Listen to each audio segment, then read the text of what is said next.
Hello everyone, sanibonani, dumelang, absheni, molweni, thobela, lochani. I hope you all good people out there. Welcome to 105 online channel.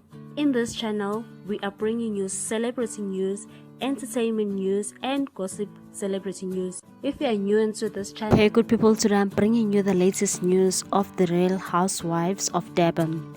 The Real Housewives of Durban continues to receive rave reviews from social media users, and we are here for it. Showmax just released the 4th episode and it immediately left tongues wagging. The last episode left viewers with many questions, but this week's episode saw many of them being addressed. The ladies are now starting to know each other. Viewers are here for all the drama and the friendships that they make. An interesting conversation occurred between Lachongo, Mabusi and London about Tobile Makhumalo Mselegu's event, during which Lachongo addressed the animosity between her and Makhumalo. If you remember correctly, in last week's episode, Lachongo was the one of the housewives who were not impressed by Tobile's late arrival at her event. What made things worse is that they didn't know who was the host. Lachongo said she expected someone very influential like Oprah Winfrey, only to find out it was Tobile. She said, I'm expecting some private jets, red carpets, Oprah Winfrey is in Durban, or some Beyonce has landed, or somebody special. We were invited by Tobile. I have never been bored like this in my life. Viewers noticed that Tobile was probably not on her good books and were curious as to why, when asked by London if she knew Tobile, she said she does, but they don't have any relationship, and she does not even have her number nor her social media handles.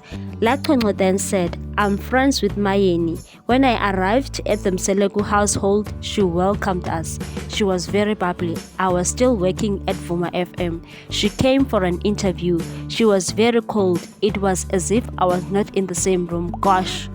I was shocked because not so long ago I saw her at the wedding and wondered if she's the type that is only friendly when there are people around. So it means she was not genuine. I want to have a conversation with her and tell her that I'm not going to be her fool.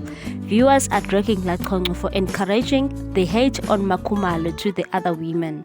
Someone commented and said Lachongo is really fishing for a storyline and beef with Tobile. It's actually annoying and mean girl energy. Hashtag Real Housewives of Durban. One also said Lachongo should get off this high horse. She's on, man. What makes her think that she's better than Tobile? Uyang boralo. One also said Lachongo is the last person to mock Tobile about polygamy because she had a child out of wedlock with a well-known polygamous man. Hashtag Real Housewives of Durban. If it didn't go south, she should be number 7. Just recently, Tobile was being dragged for her Mzumbe home, and she told Drum magazine that it would have been misleading for her to be found at a new house in Durban rather than her Mzumbe house, just for the sake of wanting to be glamorous on the show. Secondly, it is one thing that I pride myself with, to be someone who comes from deep rural but made it to the urban areas, and I was able to mingle with people who assumed to be from very high standards. Well, I think Lachongo is wrong though. If she doesn't like Makhumalo, she mustn't plant hate on others to hate Makhumalo. What are your thoughts on this one, people? Please leave a comment down below. Thank you so much for watching. Please do not forget to subscribe and hit that notification bell so that you can get more news on this channel. 105 Online Channel loves you. Bye, good people.